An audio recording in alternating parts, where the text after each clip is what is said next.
Good evening, everyone. Welcome to another Empowered Women in Business International Radio Show. I am your host, Taylor Kay, and we have some phenomenal guests in the audience. And I will introduce them shortly. But first, let me tell you a little bit about Empowered Women in Business International. We serve a sisterhood of women entrepreneurs who understand that individually you can do great things, but collectively you can forever change the world. Members of our movement experience a support system that allows us to celebrate their wins and share their struggles in a series of opportunities that enhance them personally and professionally.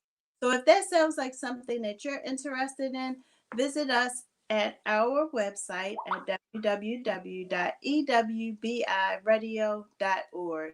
Again, that's www.ewbiradio.org. So, like I said, we have some phenomenal guests for you all this evening.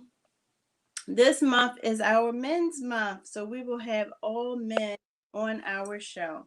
But first, we're going to start with our quote, which is the best way to find yourself is to lose yourself in service of others. The best way to find yourself is to lose yourself in service of others. And that quote is by Gandhi. Um, I selected that quote because of our guest. And they're going to just tell us a little bit about themselves so that you'll understand why that quote fits them perfectly. And it's so great.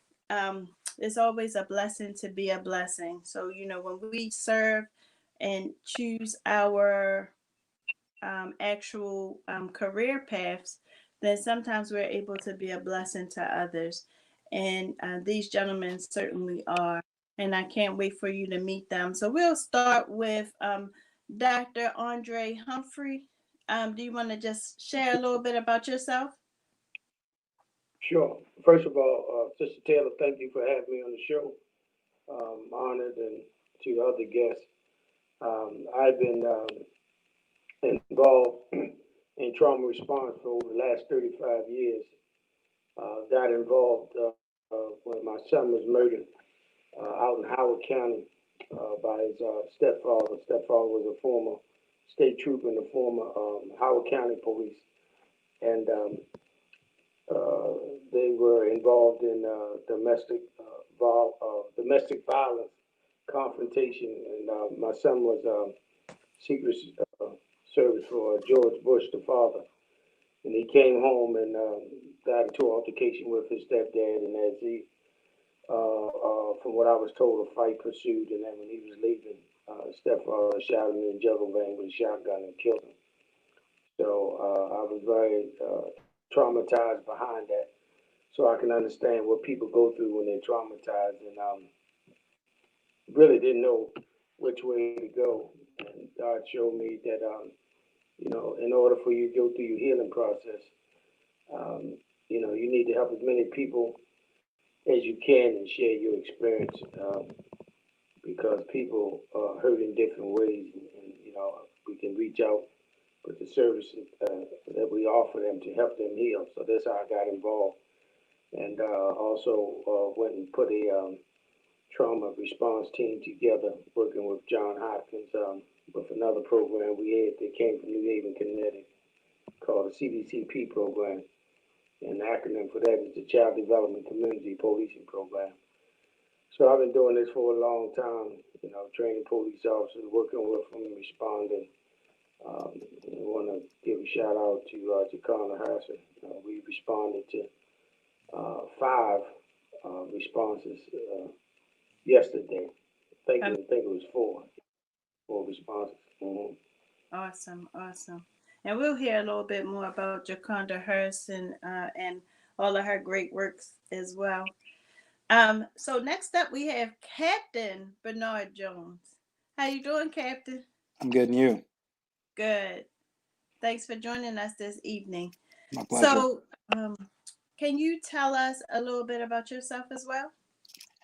So my name is Bernard Jones. I'm 16-year vet with fire department. I currently run the Liberty Road Volunteer Fire Company in Baltimore County, Maryland, which is on the west side in Randallstown. And I'm a fire lieutenant at BWI Airport on Alpha Shift.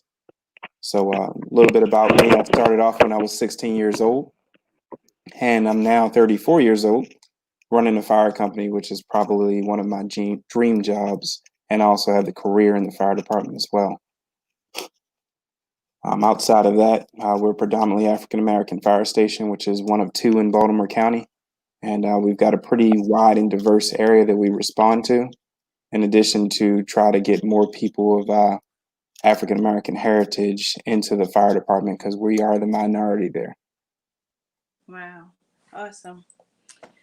So, service, why did you choose, well, Dr. Humphrey, you kind of spoke on this already, why you chose your career path with the trauma team, but Captain Jones, could you tell us a little bit about why you chose your career path with the fire company? So I followed in my father's footsteps. So my stepfather raised me, and he was in the volunteer service. He believed in giving back to his community and taking care of his community. So I ended up following in his footsteps and basically adopting the same principles. Awesome. Awesome. So when you decided to, how old were you when you started with the fire department? I was 16 years old. So how old do you have to be when you start with? So if someone is listening or their child, they know that their child is interested, what is the age to enter into that? So we have our early entry program at Liberty Road where you can start at the age of 16. A regular member starts around the age of 18. And the reason why we have the two different age brackets is because kids in school, we don't want to impact them negatively with their educational experiences. So they have a little bit of more flexibility in the hours and requirements and classes that they can take. And we're one of the few companies out there that are still allowing 16-year-olds to join fire companies because it's a lot of inherent risk with responding to medical and fire emergencies. Okay. So while we're talking about the actual fire house, I know that you all are in the process of raising money for the firehouse. Could you Yes, tell us a little bit about that? absolutely. We're buying a new fire engine. Currently, we're operating a 28-year-old Seagrave fire engine, which is well past its life expectancy. So our goals are to try and purchase a new fire engine next year. The average price tag is about $627,000 is what we're looking at spending. So we've established a GoFundMe. We're utilizing PayPal and other donation methods because we're a nonprofit organization. We don't charge anybody for any of our services. We literally just show up if you dial 911. We show up just like a career fire department does. And all of my folks here have their own day jobs. They have their own families at home. So they'll basically leave work or home to respond on emergencies and to basically take care of our community. Awesome, awesome. So if they wanted to make a donation, what would they do? They can go to our website, which is LRVFC, like Liberty Road Volunteer Fire Company's initials, .org, or they can find us on PayPal. They can also find us on GoFundMe using the same initials, LRVFC. If anybody has trouble with that, they could always contact me via email, word captain spelled out at lrvfc.org, and I'll point you in the right direction. Awesome, thank you. So while we're talking about actual traumas, we'll go back to Dr. Humphrey. So Dr. Humphrey, with the trauma team, I know that you're in the process of looking for other recruits for the trauma team. Yes, that's correct. Could you tell them a little bit about what you're looking for the person to do and how for them how they could contact you? Well, basically, uh, we try to have people with a like-minded vision. Um, the purpose, the mission, and the vision. People who may have experienced trauma or just feel like they want to help but don't know how. We train the volunteers to become community trauma responders, and also credible messengers. So when something happened, a tragedy happened, Jaconda and myself responded on Corner Street where an incident happened. A young man witnessed his mother get stabbed to death. So we're gonna go back and console that family and help them through this. And the thing about the trauma response team, we stay with people um, as long as they need us. But the only requirements that we ask that they have compassion for what they do. And because I realized in my years of excuse me doing this, hurt people hurt other people if they don't hurt themselves. If anyone want to get in contact with me, they can reach me at 443-418-8898, or they can send me an email. My email address is rev.dr. First name Andre, Andre, middle initial H, last name Humphrey, HUMPhrey 09556 @gmail.com. Okay. So tell us a little bit more. So I understand that I've been a part of the trauma team, and I can say that it was definitely a blessing to be a blessing. You know, we were able to go to the viewing of the young lady and her daughter that was shot, and just love on the family and just be there if they needed us. And that was truly a blessing. So, what type of time frame would one need if they're thinking about, so some people are home that wait, the wheels are spinning, saying that maybe I'll try to be a part of this trauma team. What does that time frame look like? What type of time frame would they need to be able to offer to the Baltimore Trauma Unit? Well, basically, Sister Taylor, it's at their leisure availability because we have like 48 to 72 hours to respond. And then the training that we offer, it can go from 3 days, it can go to a week, depending on the needs of the people to understand. Some people may need to ride along with the police and see what the police do in an 8-hour job. Some people may not want to ride with the police officer because they hear so much negative stuff. Um, but basically, understand how both sides work when trauma, hits home, because a lot of the police officers they traumatize and they don't get an opportunity to talk to people every day, even though they have people that they can refer them to. So people have to understand when you show up on a trauma scene. I always use the ministry of presence.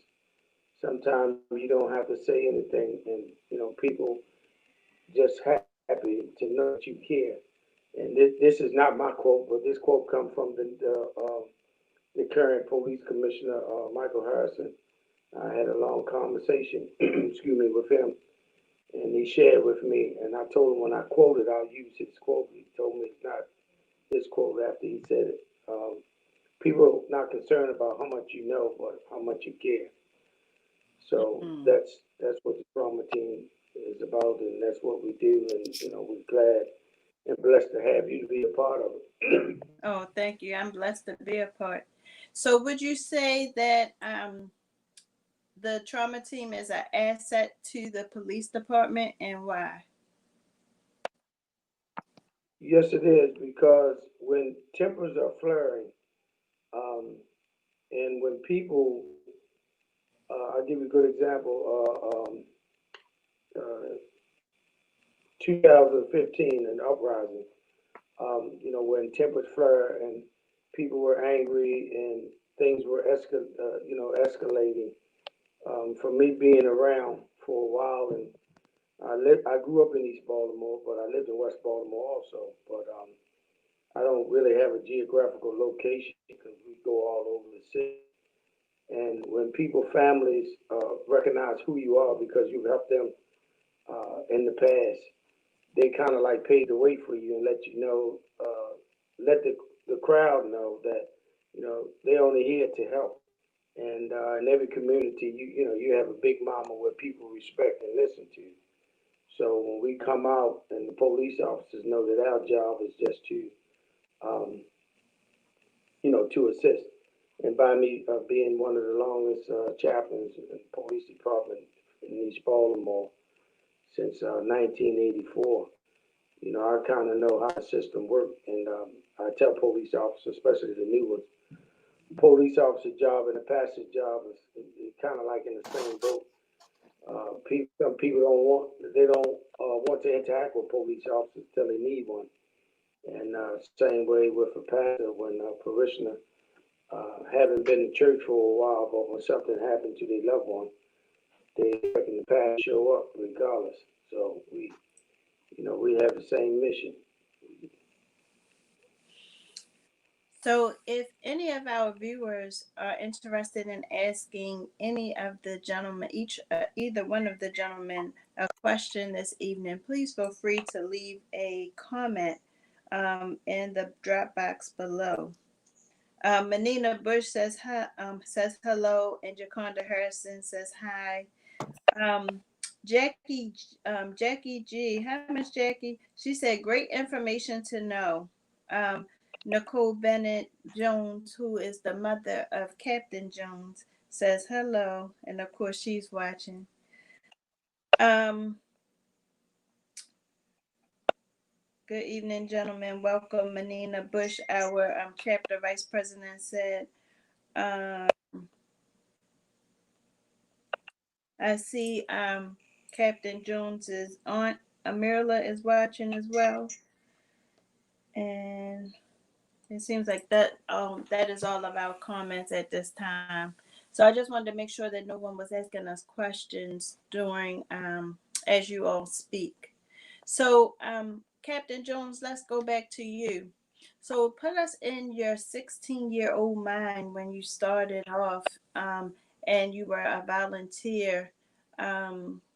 Did you ever panic, or because I know a lot of people are sitting back and they're thinking, will my child be mature enough to do this, or will my child have enough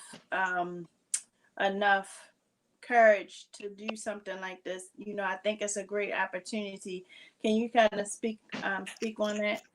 So my 16-year-old mind back then, I had no idea what I was getting into. I just wanted to try and find a way to help. Our programming process, you go through about 5 levels of classes prior to ever interacting with the general public on an emergency incident. And on top of that, you've got a field trainer with you. You've got somebody to basically back you up, bounce ideas off of you, and help steer you in the right direction if you were to go with the EMS or the fire side. We also have administrative positions as well. So it's not always just at a volunteer fire company. You have to go out and run on the fire engine or the ambulance. We do have administrative positions that help support us in every step of the way. Awesome.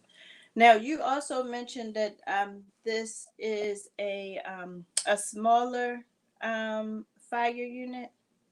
Well, we're just one of 28 companies in Baltimore County. So all of us together make up the 28 volunteer fire companies for the Baltimore County Volunteer Firemen's Association. And outside of that, we have another 18 career companies that also we work with.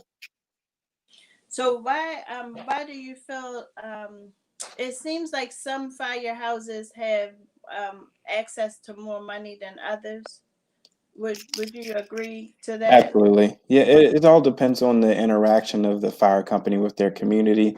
It also it depends on the relationship they've established over the years. So what Liberty Road's done is we've changed hands a lot within the past 16 years that I've been there. The leadership staff has changed. The demographics of the community has changed.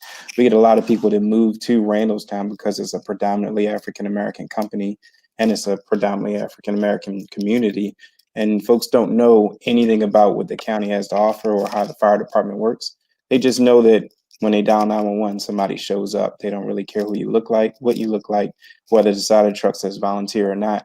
So our main issue is education. We've got to put it out there more that there are fire companies out there. There are volunteer companies. And with that, everything that we have is funded by our communities, our businesses. And you might look at other companies in different areas. there's strong basis and strong backbone in the fire department. It probably starts with somebody who was a member or knows a member there. In our world, we don't have a lot of African Americans that can share that same experience. So we actually just have to get the education out there. Okay. Well, one of your fundraisers I was able to attend, where you have the food trucks in the community come and sit on your properties, and you want to tell people a little bit about that? Absolutely. So we have the food truck Wednesdays that is expanded to Thursdays, Fridays, and Saturdays, where we're raising funds by way of the vendors to pay for the fire engine that we're trying to purchase for next year. If we have anybody that you know of that has a food truck that's interested in participating, they're more than welcome to come and join down. Again, they can shoot me an email and I'll get it forward to one of my appropriate staffers that are actually handling that aspect of it. Biggest thing is come out, have some good food. You can stay if you want to, or you can just head back home to the safety of your home in order to eat one of these tasty meals. Yes, and I saw that you were practicing social distancing, so that's awesome. So while we are talking about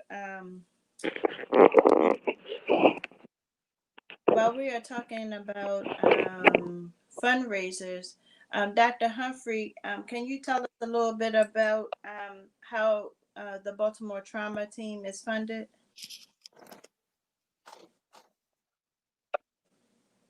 Can you hear us, Dr. Humphrey? Okay, so I think Dr. Humphrey is having a. The last part again, Mr. Nicole. Can you hear us? Yeah, no. Okay, we'll come back to you. You may want to leave out. Yeah, Oh, you can? I Okay. can hear you. So the question is we were talking about funding, and I was asking you, could you share like how the Baltimore Trauma Team is funded, and if someone wants to make donations, where would they do so?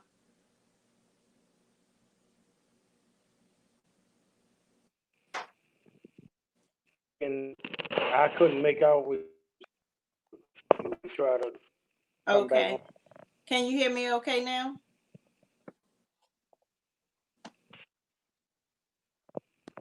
So you might leave out Dr. Humphreys and come back. You might want to leave out and come back. So we'll come back to you. So back to you, Captain Jones. Could you tell us about one of your most memorable experiences at the firehouse? Yes, overall, and memorable experiences are the experiences we have with our staffers. Do a lot of team building activities and a lot of training together. So, I mean, outside of the most recent activity we had, we got a couple folks who are extremely scared of heights. We ended up doing a ladder training where we actually throw ladders to our building and work on team building and encouraging people to climb up those ladders to the roof of our building, which is the first level is about 12 feet off the ground. The next level is about 35 feet off of the ground. So it took about 12 people to encourage one of our gentlemen to actually climb up the ladder and make it to the top and actually step off. So I'd say that's most recent and memorable. Oh, awesome, awesome. Well, I see that Jaconda Harrison has responded. Donations for the Baltimore Trauma Response Team can be made at the $B Trauma Response. It's I do know that the trauma response team is funded by a grant. So because it's funded by a grant, you know how the money is, and there is always a need for more money. So if anybody would like to make a donation to the Baltimore Trauma Response Team, it is listed in the comments. So thank you so much, Jaconda, for listing that. I missed the location for the food truck. Can you repeat it? So Miss Sure. Jackie said, can you repeat the location? Sure. The address is 10010 Liberty Road. That's in Randallstown, Maryland. We're a little bit west of the intersection at Deer Park. You can't miss us. We're under a big white water tower that's probably about 250 feet tall. Awesome. So if I really want people to know more about what you all what you all do so that we can really get some people to, number one, donate to you, and number two, like you said, to join the, because a lot of people aren't aware that they can become a member and take the classes to become an actual firefighter. So did you have to, well, first, did you have to do anything in addition to becoming, once you finished your training at the fire station, did you have to do anything additional to become the fire? I know you said you're the lieutenant at BWI. Did you have to do anything additional, take additional classes to do that? Absolutely. So, on the volunteer side, I took fire officer one, two, three. I've taken instructor classes, and on the career side, I've taken all of my rescue technician classes to include collapse, structural, vehicle, hazardous materials technician, and a whole lot of other additional classes. So you actually have to, in order to be in the leadership role, you have to have the officer classes, the management classes, and then the additional background classes to help you basically mitigate incidents and handle the in-station issues as well. Okay, awesome. So, who teaches some of your classes? So the Maryland Fire and Rescue Institute teaches the classes for every firefighter in Maryland. So those classes are open up where career and volunteer members both join. I've recently become one of the Maryland Fire and Rescue state certified instructors as well. So I teach a couple of the classes, including EMT, emergency vehicle operator, firefighter, and I'm working on 3 more disciplines this year. Awesome. And if you could just tell us, when is the next class? When will the next class begin? So it works different for every entity. So with the volunteer stations, they have a monthly rolling application process that you have to apply to the fire company and be accepted and meet their minimum standards of hours in station, participation, etc. And then you can qualify to take a class. So the classes, they can range from Monday, Wednesday, Saturday classes to just Sunday classes. They're all over the board to try and help accommodate some of the volunteers in the different career schedules to get more staffers trained. Awesome. Thank you. So, Dr. Humphrey, can you hear us? Yeah, I can hear you. I'm just hearing the echo, but I can hear you. Okay, you may want to turn your phone down just a little bit. So, the question that I had for you was about funding. Now, Jacon able to answer the question. She did share the how to make a donation, but I just wanted everyone to know how the Baltimore Trauma Team was funded, and the reason why we do have a place for them to be able to make donations. Yes. Well, we have several ways that they can contact Jaconda Harris, Harrison. Yeah, they can contact me. But how the organization been funded? In the past, I was a real estate investor, and a lot of the money that I made, I just put it back into the business. And being hard, John Hopkins, to develop an East Baltimore trauma response team. So they pay for the service that I go out and render. But the Baltimore Trauma Response Team is a nonprofit organization. Okay, thank you for that. If that answers And the then question. Miss Dondra says, how can I get some more information about the trauma team? So, and then if you could also add, is there another training coming up with the trauma team? Yes, we always having trainings. Something we might have trainings 3 times a month, 2 times a month, depending on how many people we have on the list. I think it was some months ago when you first took one training, then you back to another training. So if people are interested in doing the training, I'll put my number out. Put it out again: 443-418-8898. They can contact me or Jacon Harrison, and we can set it up. We can train enough for them. Okay, awesome. So, can you just share like what does that training look like a little bit?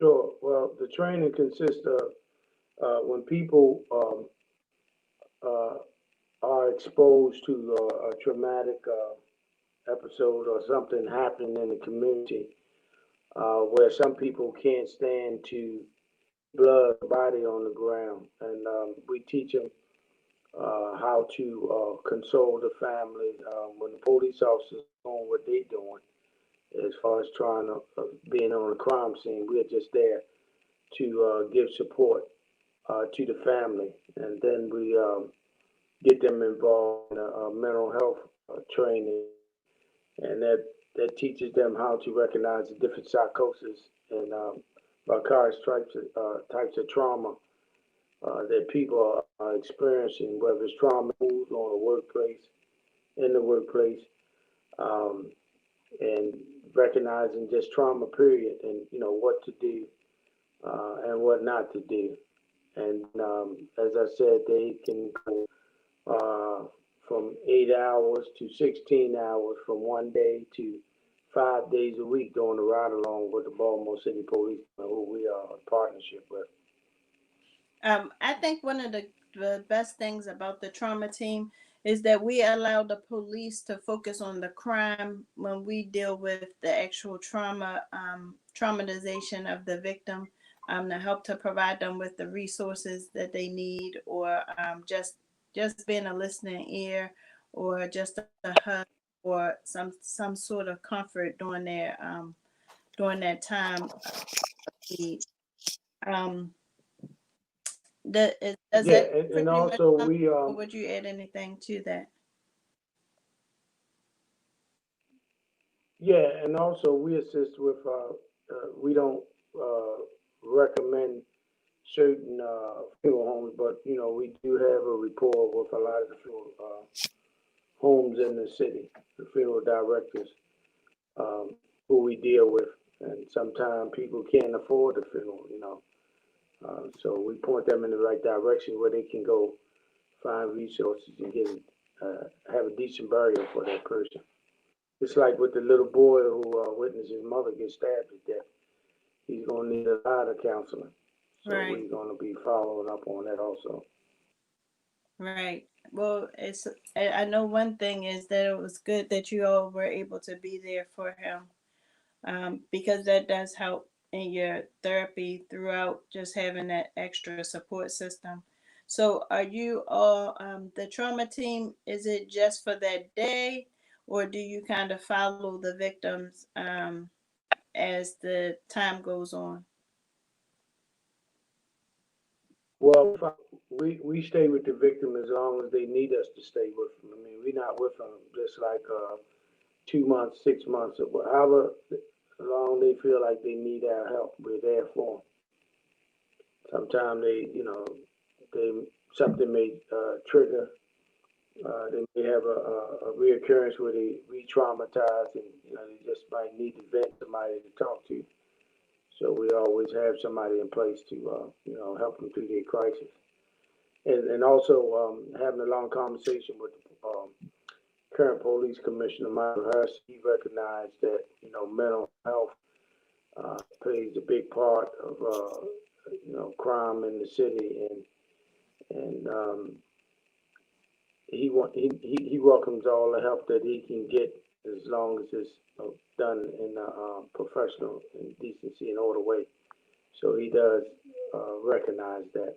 So we count that when his officers show up on the scene and dealing with people going to people homes that have mental health issues. He just had an incident where the police officer responded, and the mother-in-law told the police officer the uh, that the gentleman was paranoid schizophrenic, and the police had to shoot him. So I mean, whether I'm sure in the academy the police officers receive that training, but when it comes to the mental health piece, they recognize that there's other people out there to help them, combat this situation. Awesome. So, Captain Jones, if you could share with us any information that would be useful to the any information that would be useful to people who are, like I said, interested in helping to become. So you mentioned that you do have positions for like administration, not necessarily to be a firefighter. So say someone's listening and they want to volunteer, but they're not they don't feel comfortable enough to go out into the field, but they want to be an administrator. What would they do to? What would they have to go through? Would they have to go through the same classes as the other ones? So the classes are a little bit different when it comes to administrative side of things. It's more so management, paperwork, understanding how fire companies work and operate. Um, when it comes to our staff, we have fundraising staff. We've got people who pay bills. We've got people who do fundraising activities, community outreach. All of the positions you can imagine in any business are there for every volunteer fire company. So all of the classes can be available online. They also can be available through Maryland Fire and Rescue Institute that helps prepare people to become leaders and teach them how to deal with problem solving actions and how to deal with the management of businesses. So the training's a little bit different. They don't have to focus solely on dealing with emergencies, but we do make sure that all our staff are at least well versed in knowing CPR in case something does happen and somebody does arrive at the fire station and they're the only person out there. Okay, awesome. And then is there any additional information that you want to share as it relates to the recruitment? Well, I see that your mom posted that the recruitment at the fire station is July 15th at 6 p.m. Business casual attire and bring your resume. If anyone is interested in being an EMT firefighter, sign up at recruitment at lrvfc.org. Is there anything that you would like to add to that? If anybody has any questions, they can email us there. We also have a job form on our website, lrvfc.org, where you can fill out informational questionnaires and somebody will get back to you rather quickly. We also have Facebook, we have Instagram, we have Twitter. If anybody's more familiar with one of those platforms, they can utilize one of those platforms to contact one of my staffers and they'll get back to you in a fast and appropriate manner. Awesome. So let's see. Miss Jackie G says that this is a great forum and very informative. Sharia Young says, "Hey sis and all guests." Hi Sharia, and then Nakia Harvey said, "Hi, my sis Nicole Mosby Taylor looks gorgeous." Oh, thank you so much. So if anybody has any questions for Dr. Humphrey or for Captain Jones, please feel free to list it down below. I'm just trying to make sure we didn't miss any other comments because we have a lot of comments this evening.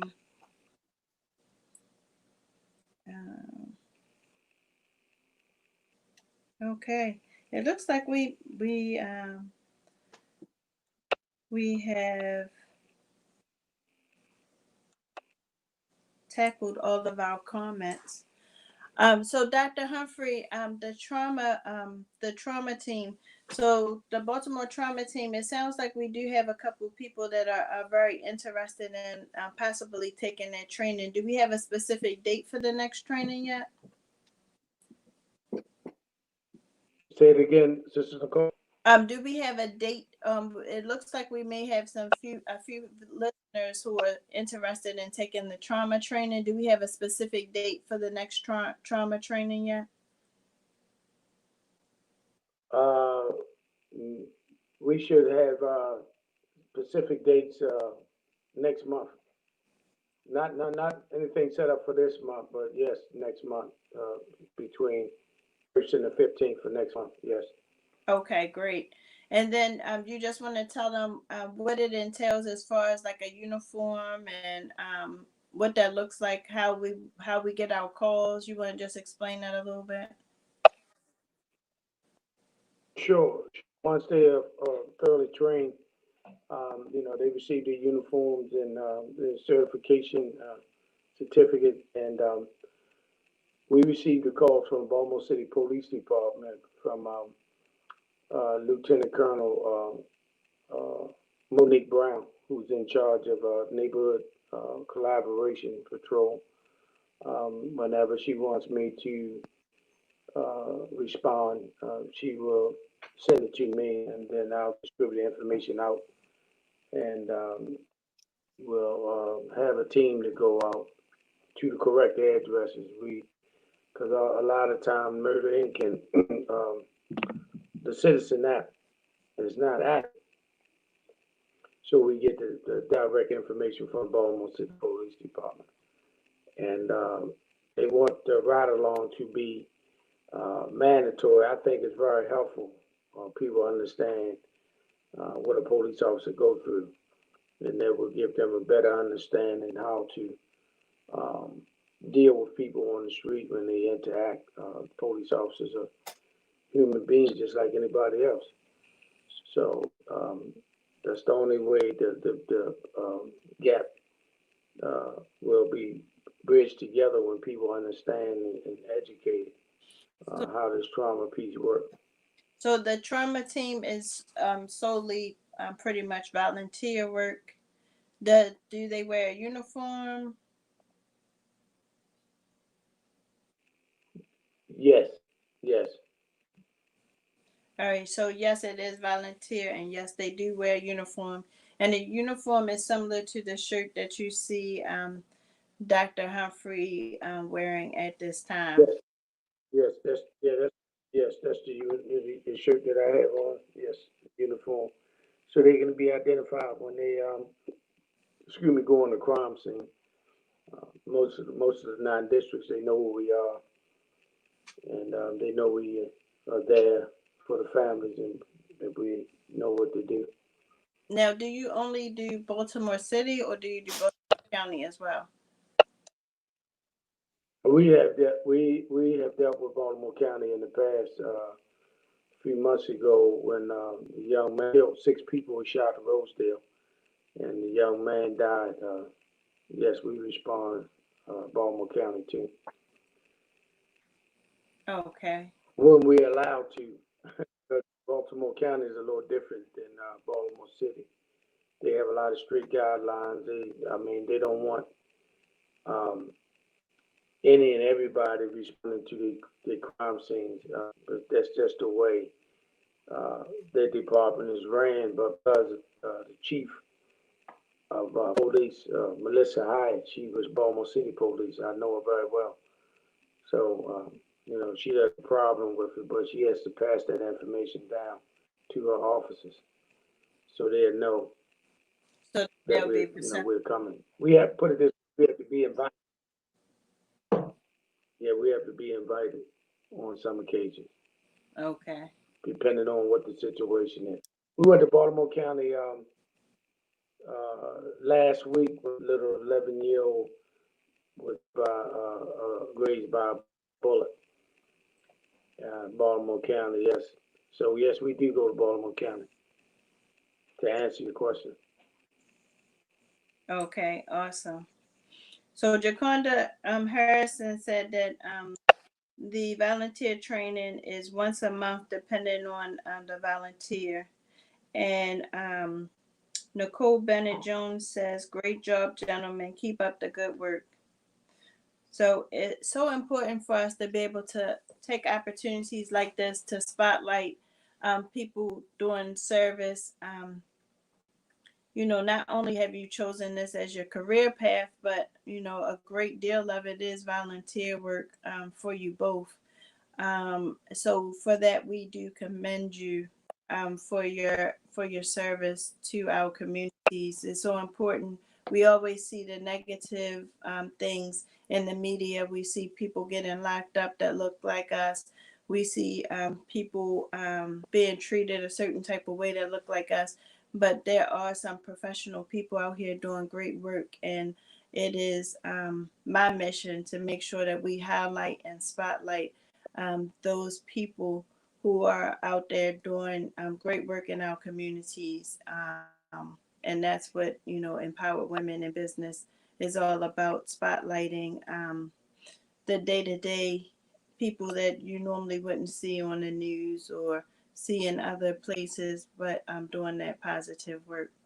So as the show starts to wrap up, we're going to give each of you a few minutes to just share any information that you haven't shared. And if you could share your contact information again, we do have it listed, but I just want you to share with everyone as well, just to make sure that they get it in case they can't see it.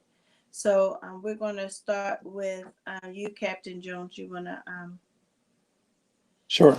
So my email is captain, so just the word captain, CAPTAIN at lrvfc.org. If anyone has questions, you can always contact me that way. The fire station phone number is 410-887-0651. My extension is 208. If you need to contact us about any type of recruitment at lrvfc.org. And we also have an email for fundraising. It's literally fundraising at lrvfc.org as well. And why is it so important for us to support your firehouse? It's absolutely important to support us because we're one of the 2 African American fire companies out there, and it's not something you see often. We'd like to continue to expand. We'd like to get more involved with our community and get more of our people involved with what we do. Get them into the career path, get them into servitude to their community and taking care of our own community. There's lots of other communities out there in Baltimore County that they take care of and cater to their own members of their community, and it's something we need to also take part in. Awesome. Well, we thank you so much for being on, and you could just hold tight, but we thank you so much for being on Empowered Women in Business International. If you need, all of his information is listed below. If you don't see the comments, feel free to reach out to me and I will get you the information that's needed. Dr. Humphrey, now we come to you. You want to share a few things, your few final thoughts, and how your office can be contacted as well. Well, basically, I just stay focused on the main purpose and the goal of what this is a ministry, what it represents and what it stands for. And there are a lot of people in this society, in this world, period, that's hurting. And I just want to be the beacon light and inspire them and give them hope. Because this COVID pandemic, a lot of people have lost hope. They don't know how they're going to make it. And all this contributes to trauma.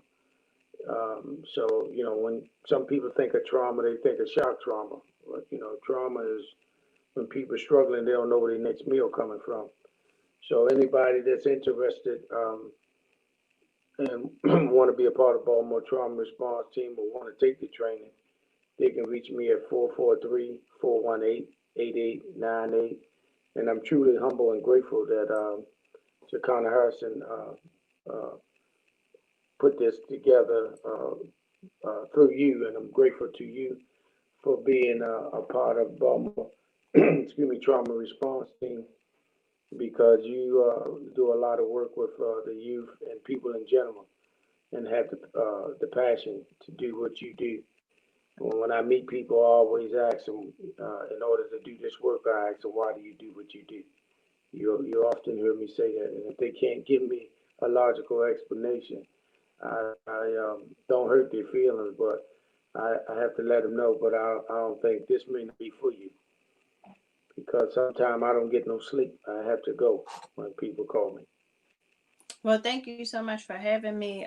Like I said, to me it's a blessing to be a blessing. I just wish I had more time to do it, because I would do it all day long if I could. Some of my friends and I family understand. were like, "What, what are you doing? You don't need anything to add anything else to your plate." And I'm like, "No, I got to do this. I want to do this. I enjoy doing this." So they don't understand that it's a ministry for me, and that it, we find time for the things that we want to find time for, and I tend to find time for community service always. So I thank you for allowing Absolutely. me to be a part. So thank you both, gentlemen. Thank you for having. Oh, you're so very welcome. Thank you again, both gentlemen, for coming in, tuning in tonight with us, and sharing all the positive information that you and your organizations are doing in the community. Um, I do want to mention we do have a few announcements this evening. So we do have a flyer for Hug Don't Shoot, and the Hug Don't Shoot event. Jay, if you could put that flyer up for me. The Hug Don't Shoot and Housewives of Baltimore will host a cleanup July 25th, 10 to 1. To volunteer for more information, please contact 443-598-2-VAL, 443-598-2825, or visit www.hugdon'tshoot.org. So if you would like to pick a corner, I know that they are practicing social distancing, and BG&E is one of the sponsors, and they are very adamant about everyone doing the social distancing. So they're only doing 10 people per corner. So if you would like to pick a corner and get your group of 10 together and come and help clean up our city, we would love to have you. I know EWBI, um, along with Women, Wine, and Wisdom, we have a corner, North Avenue and Bloomingdale, and we'll be out cleaning that day. And we would love for you all to come out and help to clean up. So you will be wearing your mask. We will be social distancing. And they do have things that will be provided for the cleanup for you that day. So come on out, have some fun, and help to give back to your community. Jay, did you have that flyer? The Hug Don't Shoot. And then next we have a book club. The book of the month is The Life and Legacy of Leah Green. The book club is Legacy Book Bar, and the book club meeting will happen on July 25th from 12 to 3. It is a virtual book club, and you can visit Legacy Book Bar. This is a Black-owned book bar where you can purchase all different types of genre books at www.legacybookbar.com. And then if anybody needs their taxes done, we know that today is the deadline. Well, our accountant, Olivia, with Right Choice Bookkeeping, does have a few appointments left. She said her last appointment will be at 11, last appointment tomorrow at 11 p.m. Well, that's today, I believe. You can call or text 443-977-2398. 443-977-2398. I also know that two of our EWBI members, Nakia, is trying to reach her goal. She has a goal for this month for her paparazzi. So, Nakia, if you would drop your information below, let's help our sister reach her goal.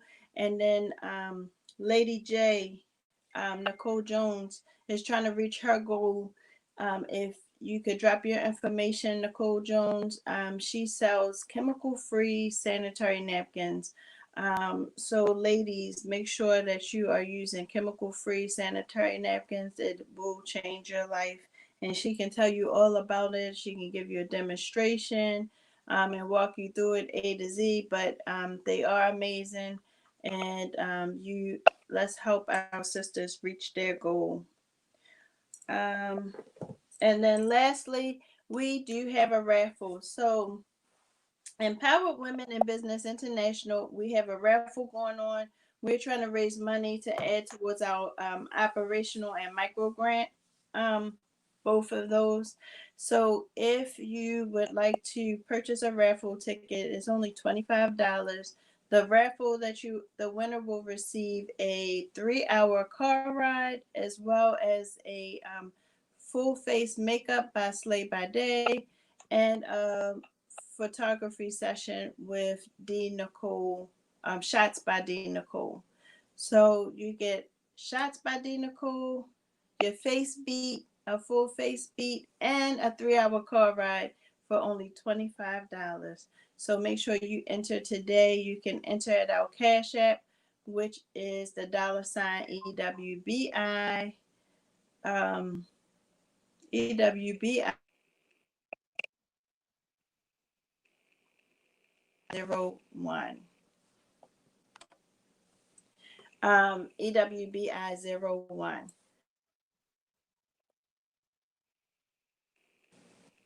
I'm sorry. Which will be, someone is trying to reach me, which will be listed in our, which will be listed in the comment section as well, or you can reach us at our website, which is www.ewbiradio.org. We just want to thank our radio show producers at Awesome God Radio. You do an amazing job, so we just thank you so much. And we also want to shout out one of our main sponsors, Smooth Flicks Banquet Hall. They are amazing. If you're looking for a beautiful venue to host a social distancing event, then they are definitely the venue. It is nice and long, and you'll have plenty of and beautiful, and you'll have plenty of space to host your event. So talk with Kevin. You can speak with Kevin in reference to Smooth Flicks Banquet Hall.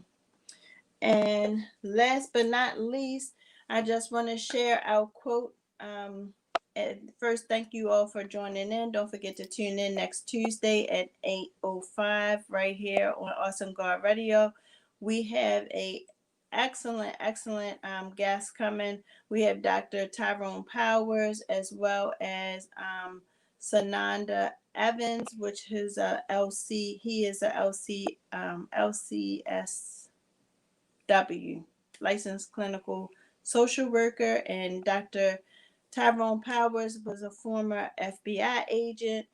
So make sure you lock it here at Empowered Women in Business International Radio Show.